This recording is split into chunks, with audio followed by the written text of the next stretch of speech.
An extradition request has been made to the Libyan authorities for the brother of the Manchester Arena bomber to return to the UK to face trial for mass murder.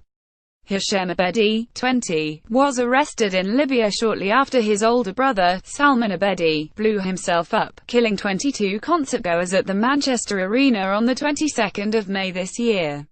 Greater Manchester Police (GMP) said that counter-terrorism officers had been granted a warrant for Hashem's arrest and that the Libyan authorities had been asked on Wednesday to consider his extradition to the UK. They believe they have enough evidence to charge him with the murder of 22 people, the attempted murder of others who were injured and conspiracy to cause an explosion.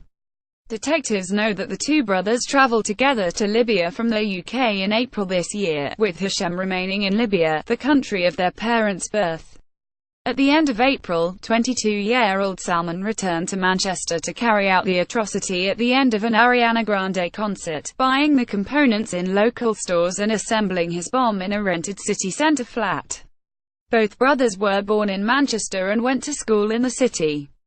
Hashem is currently being held by a militia group in Libya, which is racked with civil war. A photograph of him was released inside the Tripoli-based Special Deterrent Anti-Terrorism Force unit after his detention on the 24th of May. Briefing journalists in Manchester on Wednesday, GMPU Assistant Chief Constable Ross Jackson declined to name the militia group. He said his detectives had not had any contact with them but that he knew where Hashem was being detained. The extradition request had been made to the internationally recognized government in Tripoli, he added. He admitted he did not know of any recent successful extraditions to the UK from Libya but said he was grateful to the Libyans for considering the request to allow Hashem to return to his native Britain to stand trial. No request has been made to extradite the Abedi brothers' father, who was reportedly arrested shortly after Hashem. Ramadan Abedi was being interviewed by a TV crew in Tripoli when he was taken by masked gunmen, eyewitnesses said in May. If the Libyans agree to send Hashem home to the UK, he will be taken into custody as soon as he lands on British soil and will likely be immediately charged. He will then be sent to a magistrate's court and then a Crown Court to stand trial. Jackson said that the Home Secretary, Amber Rudd, had agreed to the extradition request being made.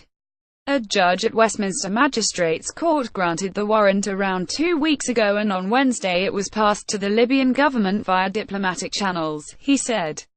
Andy Burnham, Mayor of Greater Manchester, said I have consistently said it is imperative that any trial related to the Manchester Arena attack takes place in the UK. That is why I am encouraged by this news today.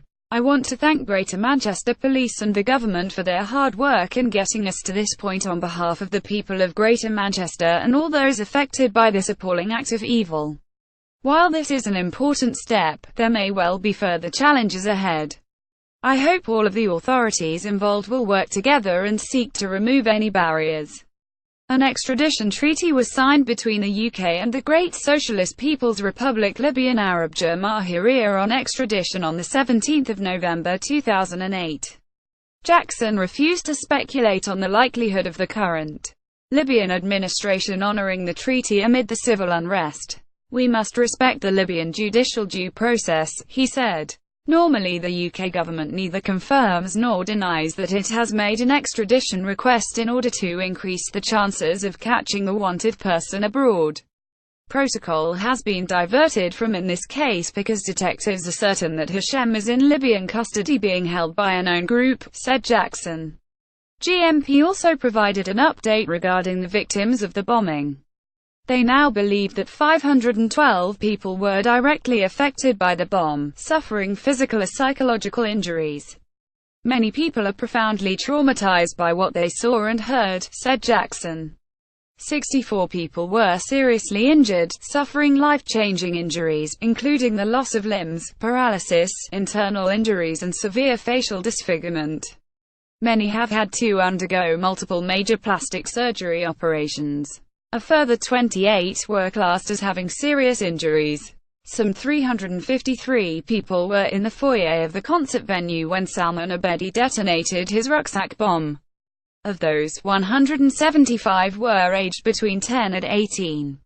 A total of 112 people were hospitalized as a result of their injuries, with a further 27 whose injuries did not require admission to hospital. 79 of those physically injured were children. No one has yet been charged in connection with the atrocity, though 23 people have been arrested as part of the inquiry, including the Abedi's older brother and 2 cousins, as well as a string of other young British men of Libyan origin. 30 addresses have been searched and 11,000 exhibits seized. A team of more than 100 detectives are working time on the investigation, examining 16 terabytes of data and 16,000 hours of CCTV. The police have amassed over 8 million lines of telephone communications data, GMP said. Police are still searching for a large blue suitcase the bomber was seen wheeling around Manchester in the days before the attack. Detectives were likely to be working on the case for years to come, said Jackson, who reiterated that police had a very clear understanding of Abedi's movements in the run-up to the bomb, saying, "We have not uncovered evidence of a wide network